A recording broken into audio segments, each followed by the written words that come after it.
नमस्ते दोस्तों, मुंशी प्रेमचंद की कहानी आत्मा राम। बेदोग्राम में महादेव सोनार एक सुविख्यात आदमी था। वो अपने सयाबान में प्रातः से संध्या तक अंगीठी के सामने बैठा हुआ खटखट किया करता था।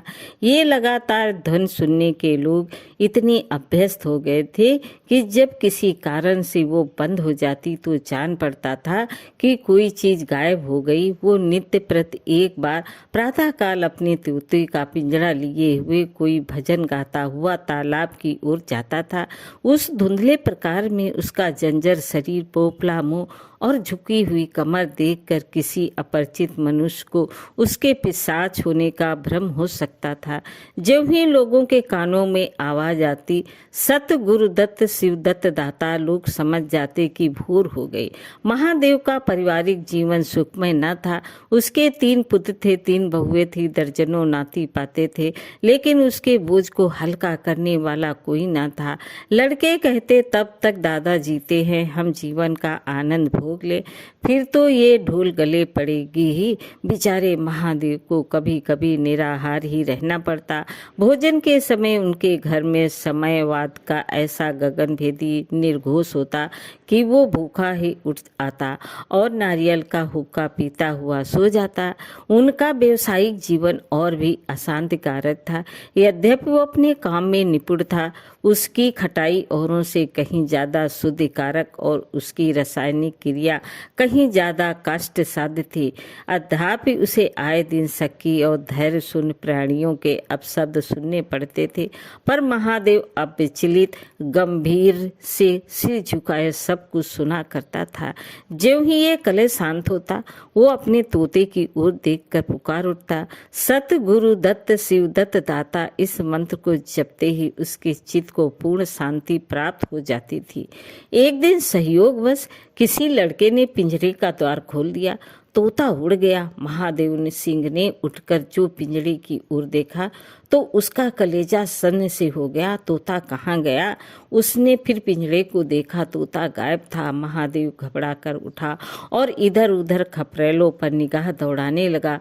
उसे संसार में कोई वस्तु अगर प्यारी थी तो ये वही तोता।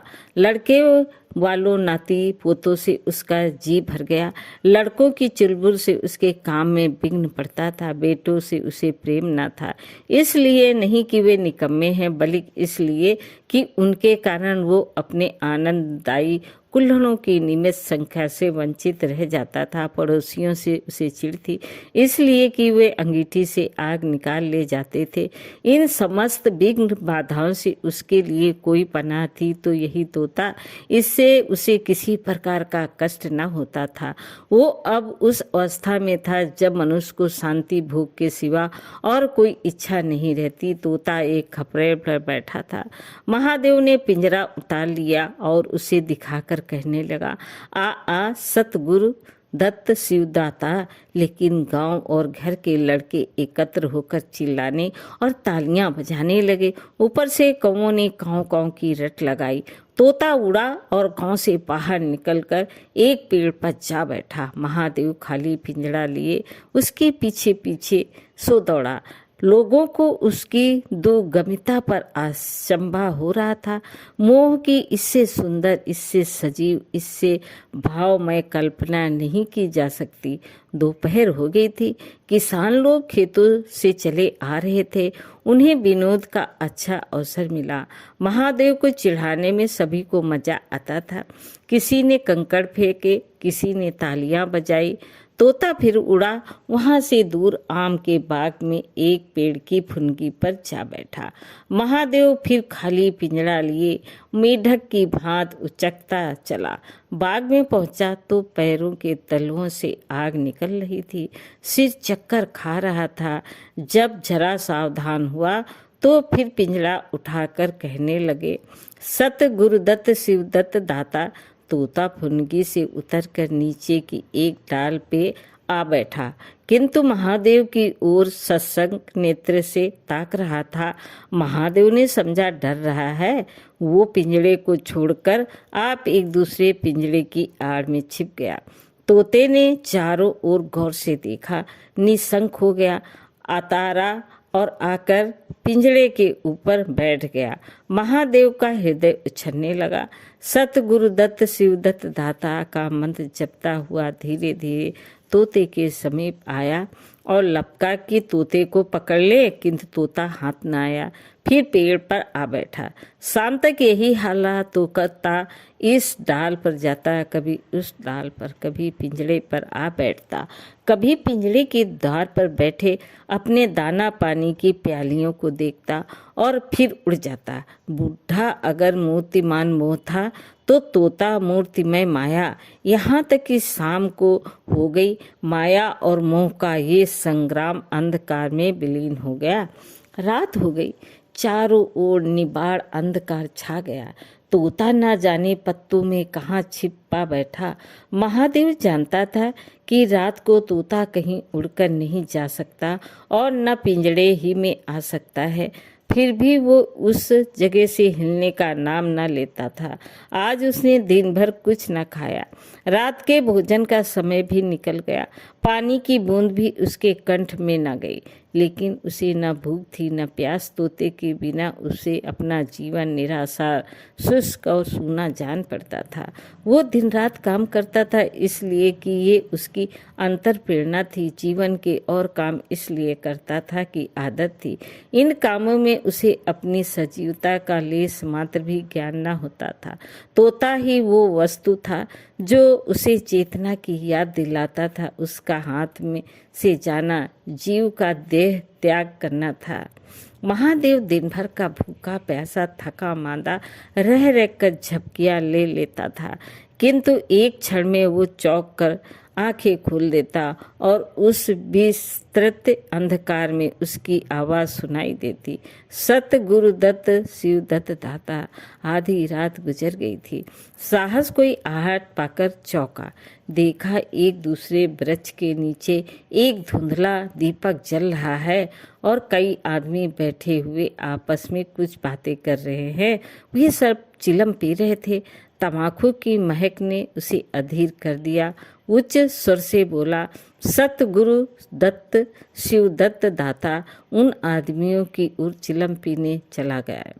किंतु जिस प्रकार बंदूक की आवाज सुनते ही हिरन भाग जाते हैं, उसी प्रकार उसे आते देखकर सब के सब उठकर भागे।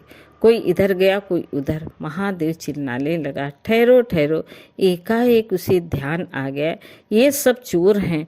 वो जारे से चिल्ला उठा, चोर चोर, पकड़ो पकड़ो। चोरों ने फिर कर न देखा। महादेव दीपक के पास गया तो उसे एक मलसा रखा हुआ मिला तो मोर्चे से काला हो गया था। महादेव का हृदय उछलने लगा। उसने कलसे में से हाथ डाला तो मोहरे थी। उसने एक मोहरे बाहर निकाली और दीपक के उजाले में देखा। हाँ, मोहर थी। उसने तुरंत कलसा उठा लिया और दीपक बुझा दिया और पेड़ के नीचे बैठा रहा। साहस से चोर बन गया। उसे फिर शंका हुई, ऐसा न हो चोर लौट आवे और मुझे अकेला देखकर मोहरे छीन ले। उसने कुछ मोहरे कमर में बांधी, फिर एक सूखी लकड़ी से जमीन की ही मिट्टी हटाकर कई गड्ढे बनाए। उन्हें महारों से भरकर मिट्टी से ढक दिया। मोहरों से भरकर मिट्टी से ढक दिया। महादेव के अंतर्नेत्र के सामने अब एक दूसरा जगत था, चिंताओं और कल्पनाओं से भरपूर। यद्यपि अभी कूस के हाथ से निकल जाने का भय था, पर अभिलाषाओं ने अपना काम शुरू कर दिया। एक पक्का मकान बन गया, सरफे की एक बड़ी दुकान खुल गई, निजी संबंधियों से फिर नाता जुड़ गया, विलास की सामग्री एकत्रित हो गई। सब तीर्थ यात्रा करने चले गए। वहाँ से लौटकर बड़े समारोह से यज्ञ ब्रह्मभोज हुआ। इसके पश्चात एक शिवालय और कुआं बन गया, एक बाग भी लग गया और वो नित्य प्रति कथा पुराण सुनने लगा। साधु संतों का आदर सत्कार होने लगा। अकस्मात उसे ध्यान आया, कहीं चोर आ जाए तो मैं भागूंगा क्यों कर। उसने परीक्षा करने के लिए कलश उठाया और 200 पग तक बेहता हंस भागा हुआ चला गया। जान पड़ता था उसके पैरों में पर लग गए। चिंता शांत हो गई। इन्हीं कल्पनाओं में रात व्यतीत हो गई। उषा का आगमन हुआ, हवा जगी, चिड़िया गाने लगी, साहस महादेव के कानों में आवाज आई, सत गुरुदत्त शिवदत्त दाता। राम के चरण में चित लगा, वो बोला सदैव महादेव की जिह्वा पर रहता था। दिन में सहस्त्रों ही बार ये शब्द उसके मुंह से निकलते थे, पर उसका धार्मिक भाव कभी भी उसके अंत कारण को स्पर्श न करता था। जैसे किसी बाजे से राग निकलता है, उसी प्रकार उसके मुंह से ये बोल निकलता था, निरर्थक और प्रभाव सुन। तब उसका हृदय रूपी वृक्ष पत्र पल्लव विहीन था। ये निर्मल वायु उसे गुंजित न कर सकती थी, पर अब उस वृक्ष के कोपले और शाखाएं निकल आई थी। इन वायु प्रवाह से झूम उठा, गुंजित हो गया। अरुणोदय का समय था। प्रकृति एक अनुरागमय प्रकाश में डूबी हुई थी। उसी समय तोता पैरों को जोड़े हुए ऊंची डाल से उतरा, जैसे आकाश से कोई तारा टूटे, और आकर पिंजड़े में बैठ गया। महादेव प्रफुल्लित होकर दौड़ा और पिंजड़े को उठाकर बोला, आओ आत्मा राम, तुमने कष्ट तो बहुत दिए, पर मेरा जीवन भी सफल कर दिया। अब तुझे चांदी के पिंजड़े में रखूंगा और सोने से मढ़ दूंगा। उसके रोम रोम के परमात्मा के गुण अनुवाद की धुन निकलने लगी। प्रभु तुम कितने दयावान हो, ये तुम्हारा असीम वात्सल है, नहीं तो मुझ पापी पतित प्राणी कब इस कृपा के युग था। इस पवित्र भाव से आत्मा विह्वल हो गई। वो अनुरक्त होकर कह उठा, सत गुरुदत्त शिव दत्त दाता। राम के चरण में चित लगा।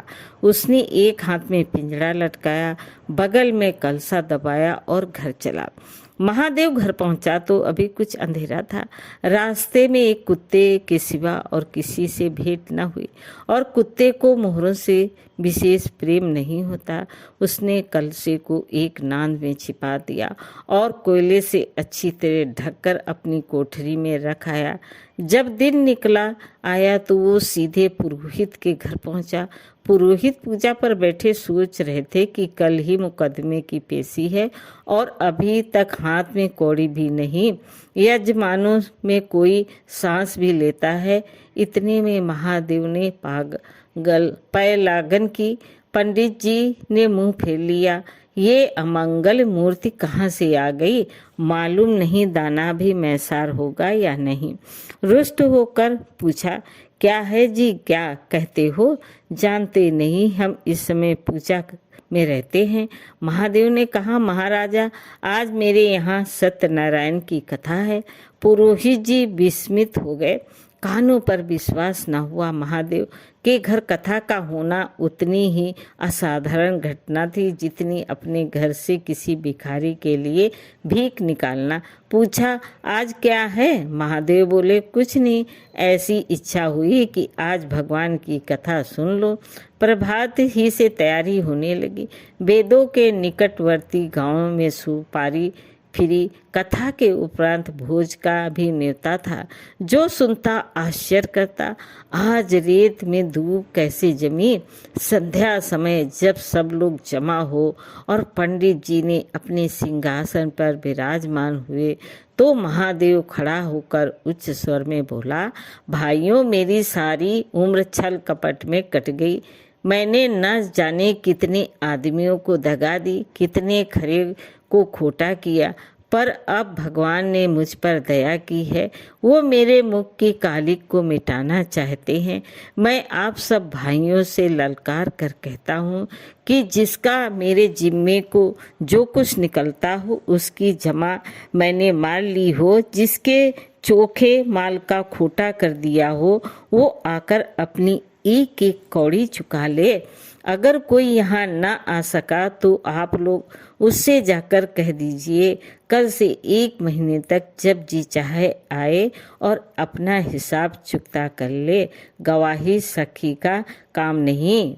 सब लोग सन्नाटे में आ गए। कोई मार्मिक भाव से सिर हिलाकर कहता, हम कहते थे ना। किसी ने अविश्वास कहा, क्या खाकर भरेगा? हजारों के टोटल हो जाएगा। एक ठाकुर ने ठिठोली की, और जो लोग सुरधाम चले गए। महादेव ने उत्तर दिया, उसके घर वाले तो होंगे, किंतु इस समय लोगों को वसूली की इतनी इच्छा न थी जितनी ये जानने की कि इसे इतना धन मिला कहाँ से आ गया। किसी को महादेव के पास आने का साहस न हुआ। देहात के आदमी थे, गड़े मुर्दे उखाड़ना क्या जाने। फिर प्रायः लोगों को याद भी न था कि उन्हें महादेव से क्या पाना है, और ऐसे पवित्र अवसर पर भूल चूक हो जाने का भय उनका मुंह बंद किए हुए था। सबसे बड़ी बात ये थी कि महादेव की साधुता ने उन्हें वशीभूत कर लिया था। अचानक पुरोहित जी बोले, तुम्हें याद है मैंने एक कंठ बनाने के लिए सोना दिया था, तुमने कई मासे तोला में उड़ा दिए थे। महादेव, हाँ याद है। आपका कितना नुकसान हुआ होगा? पुरोहित, 50 रुपये से कम ना होगा। महादेव ने कमर से 2 मोहरें निकाली और पुरोहित के सामने रख दी। पुरोहित जी लोलुपता पर टिकड़ियां होने लगी। ये बेईमानी है, बहुत हो तो 2-4 रुपये का नुकसान हुआ होगा। बेचारे से 50 रुपये ऐंठ लिए। नारायण का भी डर नहीं, बनने को पंडित पर नियत ऐसी खराब। राम राम। लोगों को महादेव पर एक श्रद्धा सी हो गई। 1 घंटा बीत गया, पर उन सहस्त्र मनुष्यों में से एक भी न खड़ा हुआ। तब महादेव ने फिर कहा, मालूम होता है आप लोग अपना अपना हिसाब भूल गए हैं, इसलिए आज कथा होने दीजिए। मैं 1 महीना तक आपकी राह देखूंगा, इसके पीछे तीर्थ यात्रा करने चला जाऊंगा। आप सब भाइयों से मेरी विनती है कि आप मेरा उद्धार करें। 1 महीना तक महादेव लेनदारों की राह देखता रहा। रात को चोरों के भय से नींद ना आती। अब वो कोई काम ना करता। शराब का चस्का भी छूट गया। साधु और भगत जो द्वार पर आ जाते, उसका बंदो योग सत्कार करता। दूर दूर उसका सुयश फैल गया। यहाँ तक कि महीना पूरा हो गया और एक आदमी भी हिसाब लेने न आया। अब महादेव को ज्ञान हुआ कि संसार में कितना धर्म, कितना सद्व्यवहार है। अब उसे मालूम हुआ कि संसार बुरों के लिए बुरा है और अच्छों के लिए अच्छा है। इस घटना को हुए 50 वर्ष बीत चुके हैं। आप वेद तो जाइए तो दूर ही से एक सुनहला कलश दिखाई देता है। वो ठाकुर द्वार का कलश है। उससे मिला हुआ एक पक्का तालाब है जिसमें खूब कमल खिलते रहते हैं। उसकी मछलियां कोई नहीं पकड़ता। तालाब के किनारे एक विशाल समाधि है। यही आत्मा राम का स्मृत चिन्ह है। उसके संबंध में विभिन्न किंवदंतियां प्रचलित हैं। कोई कहता है वो रत्न जडित पिंजरा स्वर्ग को चला गया। कोई कहता है वो सत गुरुदत्त कहता हुआ अंतर ध्यान हो गया। पर यथार्थ ये है कि उस पंछी रूपी चंद को किसी बिल्ली रूपी राहु ने ग्रस लिया। लोग कहते हैं आधी रात को अभी तक तालाब के किनारे आवाज आती है। सतगुरु दत्त शिव दत्त दाता राम के चरण में चित लगा। महादेव के विषय में भी कितनी ही जन श्रुतियां हैं। उनमें से सबसे मान ये है कि आत्मा राम के समाधि स्थल होने के बाद वो अन्य सन्यासियों के साथ हिमालय चला गया और वहां से लौट कर न आया। उसका नाम आत्मा राम प्रसिद्ध हो गया। दोस्तों, कहानी कैसी लगी? लाइक करें, सब्सक्राइब करें। धन्यवाद।